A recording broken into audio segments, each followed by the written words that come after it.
Welcome back, everybody. Today we are discussing Pluribus Episode 4.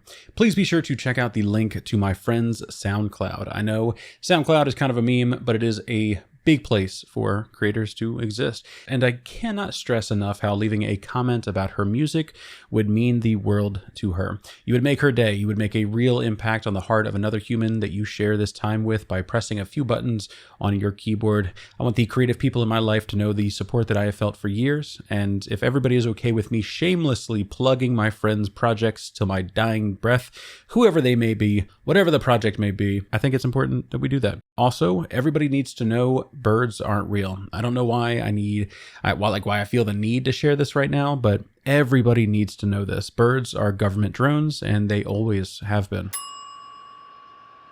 This is Paraguay guy Manusos, and he is on a silent quest that we know very little about. In fact, we know nothing about it. This is all inference, but this section is the longest. We will talk about this for a little bit, and I love what we got. In the episode 1 review, I spoke about radio pollution and the taking down of the cell phone towers being something that they purposefully did, and it being linked to a yet-to-be-revealed intention of the hive mind. Simply put, if the hive mind uses radio frequency to communicate from host to host, removing all of the existing tech that we use that travels across the same electromagnetic waves will allow for clearer and faster communication for the hive mind. Something that I think that they would really depend on if they were, like managing an entire world of hosts.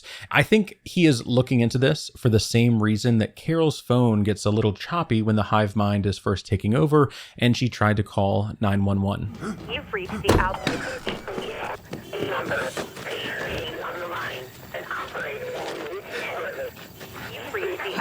I think it is possible that they will be able to hear the communication between hosts, and Manusos may have discovered this during the initial joining.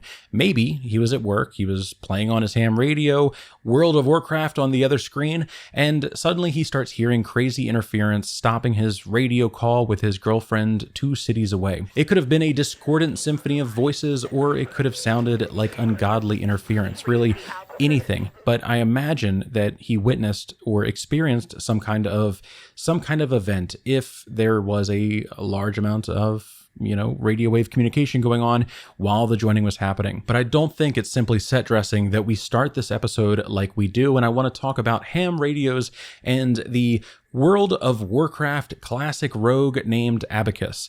I've been talking to him all day in order to get to the bottom of this and sending him screenshots, sending him my thoughts. We've exchanged a lot back and forth. And if being a World of Warcraft classic rogue wasn't enough credentials to his expertise, Abacus is a licensed, intelligent, 5-year back-to-back Morse code competition winning ham radio operator and a lifetime member of the ARRL. Years ago, and by that I mean last year, he explained how the Aurora Borealis was incredible to see, but made radio communications harder when it was particularly intense. Similar to the top 5% of the Aurora Borealis events that make it possible to hear the Aurora Borealis with the human ear, like we spoke about when Helen was saying that she could almost hear it. You can almost hear it, can't you? So why is it relevant? What is he doing? Well, let's not jump ahead. What we know is that he sets an egg timer for 3 minutes. He goes to a new frequency. He waits for the timer to expire and then crosses the frequency out. This tells me that he is searching for something. He could be searching for other ham operators. If the world does go to shit, these people all over the world might be the only way that our world gets to reconnect again. The sharing of information on this older technology could be a literal godsend, and it is very likely that he is just searching for anybody else out there who is doing the same. However, he isn't saying anything on any of these channels. We never see him pick up the microphone and say, "Hey guys, are you like being greeted by a bunch of weird, overly happy people with lunch options, or is that just a me thing?" He is quietly scanning every single frequency his setup can reach and crossing them out when nothing is heard. and he's doing it in increments of 3. The channel that he's on, and the fact that he is midway through this notebook right here, is telling us that he has scanned a lot of the lower frequencies and is increasing the range as he goes up. Nighttime, being when he's doing this, is also purposeful, and we can see the section is marked Noche, meaning night, and it is incredibly relevant to ham radio operation.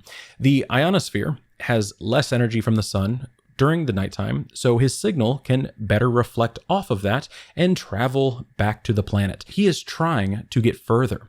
The 7 kilohertz range can reach up to 1,200 miles, and it is, roughly, right? I cannot tell you exact numbers here. It is very dependent on solar conditions, the environment, mountains, houses, the equipment being used, the voltage, powerage, ampage, all of the things that we don't know.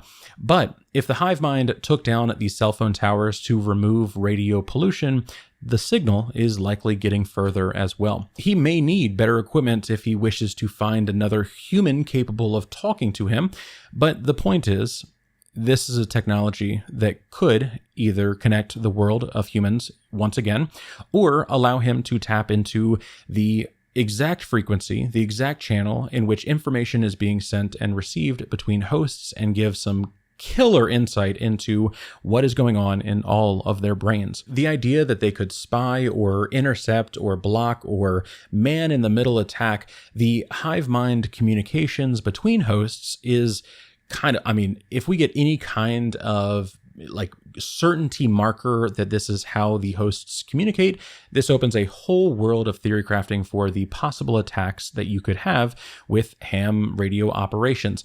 If it's possible to defeat this thing by flooding the frequencies around a single infected person and seeing how the individual reacts. Maybe they stop getting instructions from the virus. Maybe they could come back and tell Carol or anybody else exactly what life on the inside is like. Or maybe they die. Maybe the individual is so dependent that it can no longer survive, and that will highlight a larger problem with worldwide government or banking, with Pluribus. Whatever it may be, I do not think it is happenstance that the episode we learned that it's directly possible to unplurb. We start with this incredible technology with an honorable man doing mysterious work. As a finishing touch to my thoughts about this section, I want to include a note about the Carrington event. This happened in 1859, and the reason you probably haven't heard about this insane moment in recorded history probably relates to greed. When someone creates a new product to protect all of our electronic devices from solar flares, I promise you will hear this story on every news organization and random Facebook page that makes itself seem like it's just a group for sharing sciencey things. A month later, the saving grace product marked at a accessible price for the upper middle class will go viral online, and we will all feel hopeful that this disastrous event won't ever happen again, assuming we have enough money. So what is it, right? Well, in the layman in which I exist, the Carrington event was a giant bubble of Sunny D and plasma popping on the sun, and the Earth being bombarded with the fallout. My ARRL friend loves to talk about this subject and has many books about the event from the perspective of many people around the world at the time. Imagine a vibrant aurora borealis around the entire Earth. Night skies so bright that people woke up ready for breakfast. Early telegraph systems that were the mainstay for long-distance communication suddenly catching fire, operators being electrocuted, or even more bizarre, being able to send telegraphs without a battery connected to the circuit because of the amount of current induced by the aurora itself. If this event happened today, it would be the end to life as we know it. Think COVID, but on crack. Everything depends on electronics these days, and everything would be fried, mostly. There would be no phones, no computers, no lights, no internet, for possibly years and possibly longer. Imagine the things that hospitals depend on: transportation, food, water. In 2013, there was a study that concluded that our food production alone, globally, would suffer between 38 and 48%. Central Europe could be as high as 75%. Electronics play a role in everything that we do. Some major things are protected, but my buddy's perspective is one that makes it clear that too few take this risk seriously. I debated sharing this, trying to find, the relevance back to Pluribus, but then I discovered this beautiful account from an Australian gold miner named C.F. Herbert. Lights of every imaginable color were issuing from the southern heavens, one color fading away to give place to another, if possible more beautiful than the last, the streams mounting to the zenith, but always becoming a rich purple. And what does Helen say right before they move right along? Oh, it's turning purple. Oh, look at that. So who really knows if the Carrington event is relevant to the show, but I think that we're still on the topic of if humanity needed to be saved, and maybe our benefactors knew something that we didn't. Maybe this is the thing that we needed a life preserver for, and You just don't know it. I think the ham radio being part of this show is an incredible tool to keep in your mind, and that will remain true until we get some kind of note saying otherwise. Until we know exactly how host-to-host communication works, I will be considering this radio. Manusos is, of course, a stand-up guy. He has a unique respect for others' belongings during the end times and cares deeply about what right and wrong is. He would sooner eat out of the trash than break into people's lockers, and that lasts until the dumpster dive can be dove no longer. He doesn't trust the hive mind. He blocks his windows out just like Carol did, and even when it is time to betray the sacred pact of self-storage manager and storage locker, he leaves a note letting the people know that they would be reimbursed. Of course, his pursuit for sustenance did not go as planned, but he did find this box with an urn in it, and this, listen, I watched episode 5, all right, I couldn't stop myself. Light spoiler, this could be brilliant foreshadowing, but I'm not going to say anything else.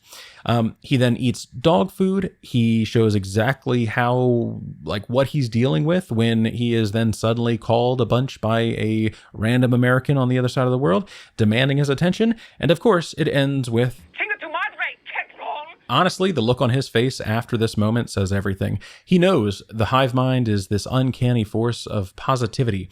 So, hearing someone be mean to him is quite assuring. After the call, it seems like he's realizing that he was finally speaking to a real person again, and the dynamic here is just so well done. 10 out of 10 writing. The waveform-like intro plays, and we come to 7 days after worldwide infection. Carol is at the hospital, still covered in Zosia's blood, and we see her realize her power. Actually, rewind that, future Hacks Dogma, editing this video. Present me just noticed something that past me should have, so future me needs to adjust a little bit.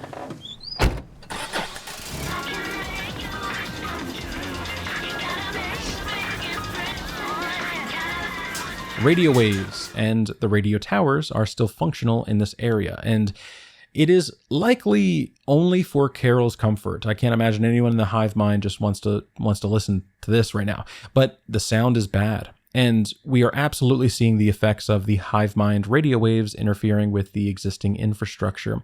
And it's being hidden behind this image of a beaten down car so that it isn't the focus of the moment.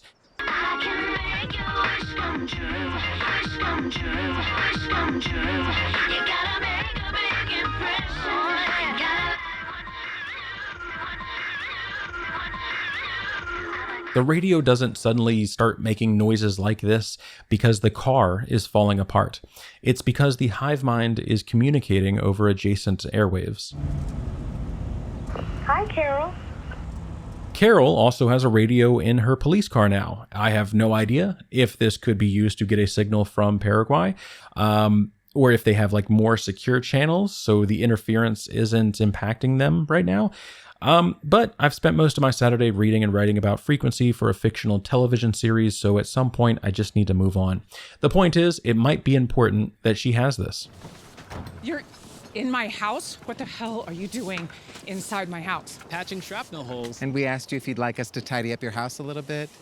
And you sort of nodded absently. Okay, Jesus, fine. Such a Carol thing to do. You're the fucking mayor. Thank you for your vote. I know this is digging in a little too deep, but I want to highlight that our democracy does so well because voting is anonymous, and something about the elected official knowing that Carol voted for him feels like a implied corruption, right? It just feels bad for some reason. Imagine if he was like, you know what, Carol, honestly, I'm relieved that you didn't vote for me. I won anyway, so it doesn't even matter. It's just a different feeling from the same consequences of the joining. Carol then has this moment alone and reveals a hidden whiteboard. It details her next Waikaro book, which is now worthless in a world that can't actually enjoy art, or enjoys art to such a degree that every piece of art is equal to every other piece of art.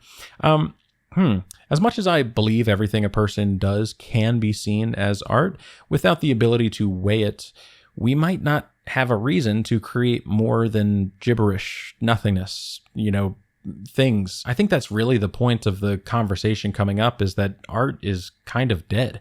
Also, this whiteboard has a bunch of little oddities, but we do learn that Raban could die for real in the next book, which implies that the character based on Helen, I assume, has been thought to be dead before and then later revealed to be alive, meaning Helen could too, if the hive mind afterlife theory is correct. Plus, the idea of the butterfly coming from a bitter chrysalis comes to mind with the way that these panels come apart. The furry little caterpillar here will literally turn into a liquid goo before it emerges as a beautiful butterfly. So maybe the joining of the hive mind can be viewed similarly. It is a beautiful life after the caterpillar dies, and the caterpillar just needs to trust the process, baby. A cool way to show the afterlife's perspective would be to include a butterfly in the background of those scenes, which we do get in the Aurora memory. Wow, that's a lot. Carol then starts documenting all of the things that we know about the hive mind, a scene that I know, that I know, me know, and we all I really enjoyed getting this, right? They're eager to please, they cannot kill, doesn't play favorites, trying to change Carol, and weirdly honest. This leads to the conversation with the brightly smiling man that I feel like I've seen before in something, but I just can't place it. What's your name? Well, this individual went by Lawrence J. Kless. I swear, this feels like he's taking so long to reply because the information is just no longer stored in his own head, like he's waiting for the radio signal to carry back the information that is his own name. Or Larry to his friends, of which he had many. Me too, Larry. Me too. Do you like my books? Oh, we love your books. What do you love about them? This line of questioning leads to the book series that she wrote, that she despises and belittles her readers over, being on the same level as Shakespearean literature by Shakespeare, the man himself. This scene also makes me think about the current state of AI in every single way humanly, robotically, AI-ly possible.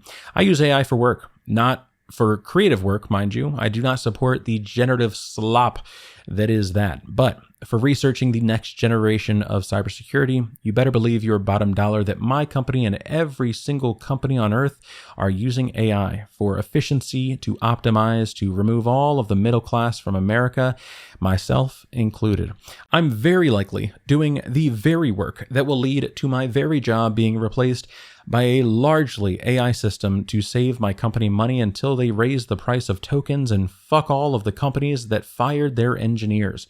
All of that to say, this is exactly what talking to an AI looks like, sounds like, feels like. They don't have an opinion. They will tell you that you are absolutely right to such a degree that it bothers you. They reply to your input with output shaped around the way you speak and what they think you want to hear. They cannot give you an actual opinion or a critique of your art. They can give an approximation based on all of the things that other people have shared online and try to form things around what it thinks that it understands about proper literary form and style and grammar and all of those things. But it itself can never have an actual opinion. And that reciting of what others shared online seems to be exactly what we're seeing here with the hive mind, as when it's asked about like the particulars, it starts quoting other people. It starts literally reading through the book itself. And yeah, it just feels like the exact way that our data is being scraped online to create massive, supermassive intelligent machines for all of these billionaires is kind of what we're seeing right now in this show. And I just think that is either really intentional, like it's all about AI, or the fact that it's coincidental is just a way crazier thing. No offense, Larry, but I think you're bullshitting me. We greatly admire the description of Lucasia's gown on page 2, as if the sun itself were showering Lucasia's shoulders with resplendent kisses. The hive mind then goes into detail about how one of her books saved somebody's life, and it is a touching note that brings power to the scene that Carol cannot refute. So, Carol asks a question to hurt her own feelings while also highlighting exactly why dead men should tell no tales. What did Helen think of my books? It looks like she wants to cry, like right away. I mean, don't ask questions that you don't want the answers to, Carol. Jeez. She eventually orders the man of many friends to leave and makes it clear that the hive mind is incapable of lying, a weakness that she wishes to exploit at the hospital right away.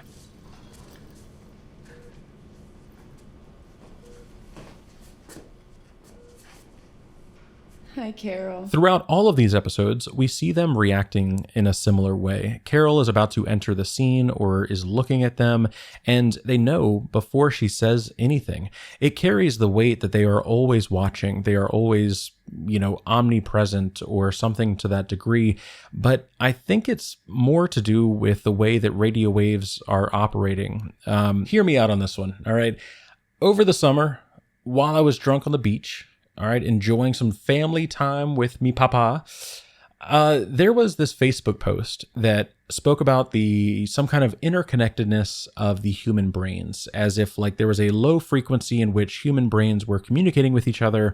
And I believe it had something to do with the feeling you get when you know that someone's watching you, how it could relate to our brain waves being intercepted by each other. It was a post on Facebook, and I mentally filed it away to fact check later before telling anybody else in the world. I will not be responsible for sharing misinformation, okay? And for the life of me, I can no longer find this post. I've wanted to talk about this for so long now because it feels kind of relevant to the show, if it's correct. But again, that article does not exist. I cannot find it. So I want to appeal to my internet community to help me out on this one. It trended over the summer briefly. And by that I mean like I saw one post and it had a bunch of engagement and then it disappeared from the internet. It might be fake news, hence why I filed it away to fact check before sharing. But if somebody finds that, please let me know, because it could be the same thing that Vince Gilligan is kind of being influenced by, and what he's hinting at in these moments where, we may not be able to perceive it, but the idea that these two humans could have some kind of internal signal that there is somebody who is approaching from behind more than just an audio cue, is very interesting to me. And in the case of the plane here, I think that there is absolutely something going on where Carol is looking at Zosia and Zosia just knows. And assuming it isn't just cameras and them being watched at every point of time that they now experience, I think that there is something more that we need to understand from the scene. Hi, Carol. Zosia and Carol have a discussion about what happened with the grenade, and then she starts drilling her for information right away. Zosia shares that they have learned more about the hive mind's process than they did when they first started, and Is there a way to reverse it? this feels like the girl from the labyrinth banging on the two knockers to solve the riddle because one of them could never lie and one could never tell the truth, although I think it works a little better for Carol. Zosia's non-answer is the answer, and there must be a way to reverse the joining. Maybe. But you would definitely tell me if the answer was no.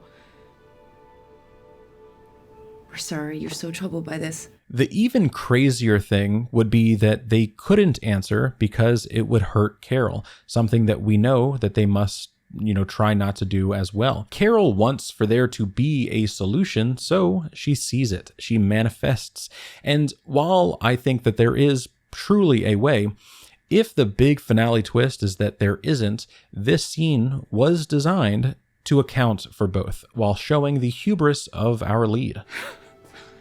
Soon enough, you'll understand everything. Carol then starts drilling Zosia again right away about Freedom Falls, a gay conversion therapy camp that Carol never forgave her mother for. It's such a great reminder that the world is not just a big old gathering of happy people. It is now made of all of the bigots that hurt you and are now absolved for their sins. You either accept that or you feel little, like your ego is the problem, like your feelings can take a backseat if everybody else agrees that the world is better now. If you're so accepting, then what about what you're trying to do to me now? Make me just like you, even though you know I do not want that. You want to change us too, don't you? Love this analogy, and I also love her response. We know what it feels like to be you, to be alone, to suffer. We've been you, but you've never been us. Honestly, so cool. Great scene, great timing, pace, tension here. If there was a way to test drive plurbing without being totally consumed by the beast, I'm sure that Carol would at least dip her toe in. We then get this incredible soundtrack that is just stuck in my head on repeat. This is when Carol breaks into Charlie Sheen's winter home and finds the truth serum. Everything all right, Carol? Yeah. Can we help you find something? Carol then starts talking about heroin right away as a way to distract from her true intentions, and honestly at this point I had no clue what was coming next. I did not see the heroin thing coming. That was just such a random comment that came out of nowhere, and I'm glad that it didn't go a direction that it could have. Are you sure that's a good idea? Remember last time? What can I say? Sophomore year was tough. The Dr. Hive Mind man agrees to get some heroin. We see Carol back at home, then dumping it in the toilet, and she then pulls out the truth serum and a camera. Because remember, kids, the only difference between people fucking around to find out and scientists is documentation.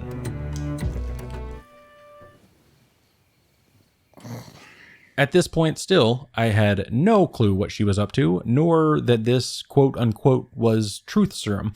But the results are spectacular. As was the cut to her just being fully napped out on the couch, we then get to relive the moment with Carol via the recording, giving us a perspective of, her seeing this for the first time, us learning like she does, and us seeing her reaction to all of the hilarity that unfolds. And?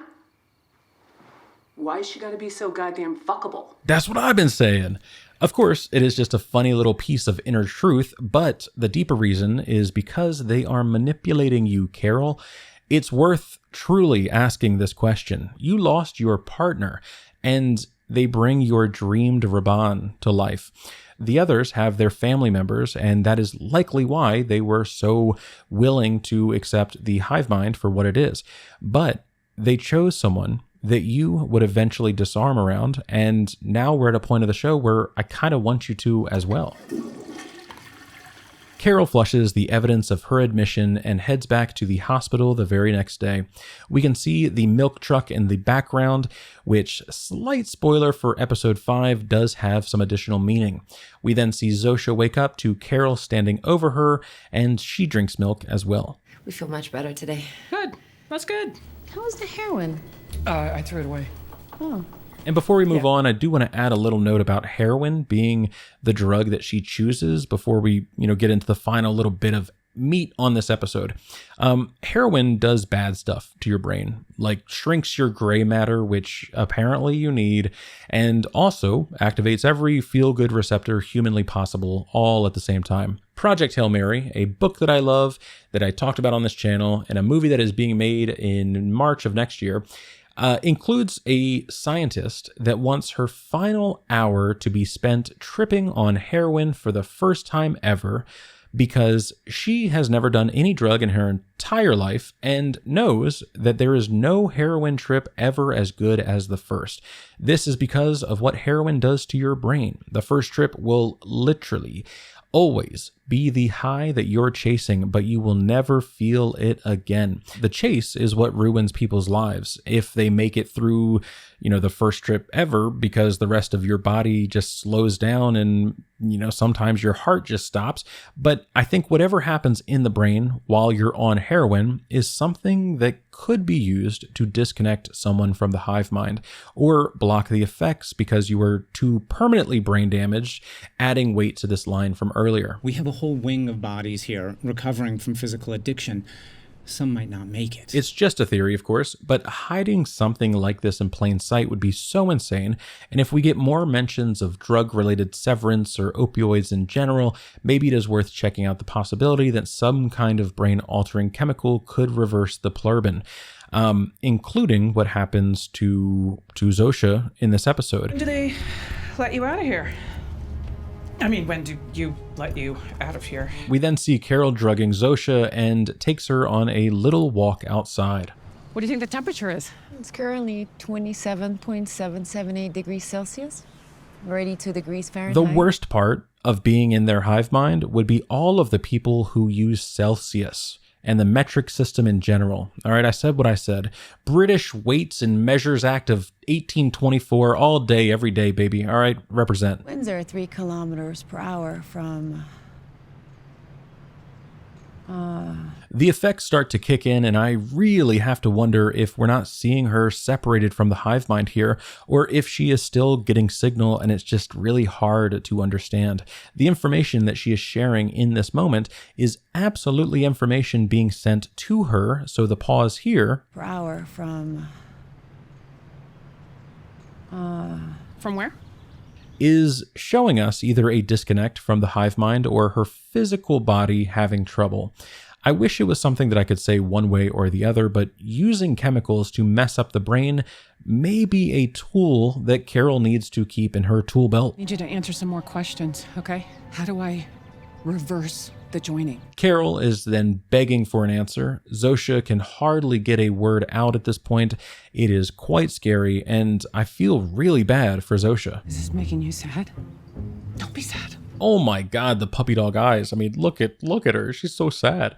I would stop. I would fold right away. I would feel too bad to continue. And however it happens, either Zosia sending back some drowsy words that don't make sense to the others, or the others noticing that Zosia wasn't responding to their mental pings, they come out to assist her. Carol decides to handcuff herself to Zosia and starts spouting out demands. I have agency and you cannot interfere. Back away from us! They comply right away, but the smiling faces are gone. They know what she is doing, and while Carol begs the drugged woman for answers, the horde begins to chant.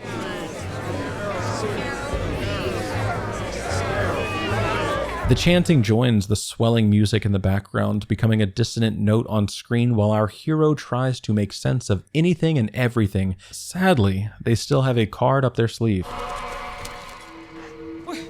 What's happening? She's dying, Carol. Dear God, nightmare, nightmare. But it is more manipulation. They neutralize the problem by more self-inflicted wounds, just like the emotional shutdown that for some reason leads to death around the world that makes the others have to be complacent. But having a drink does nothing. It's bullshit. I think they stopped Zosia's heart like a last option kill switch, and I think it's important to view it in this way. They even ask Carol if they can save her, putting the onus on her to decide if she lives or dies.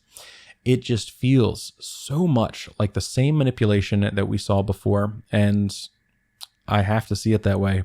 Also, this shape here. What are y'all seeing? Because I'm seeing a giant butterfly, and admittedly, I'm looking for that everywhere now, so take it with a grain of salt, but with that, we come to the end of the episode. What a wild ride. Thank you so much for watching. Be sure to hit the like button, tickle the subscribe, and then fully commit because no one likes a tease.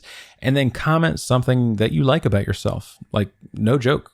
Feel yourself, make love to yourself. Say you have 2 massive ovaries and a gorilla grip gusher. What's the downside? A Carrington event will likely wipe all of this data off the face of the planet, and nobody will ever remember this unless we really live it. So go crazy. Much love, everybody. And I cannot wait to talk to you all again soon.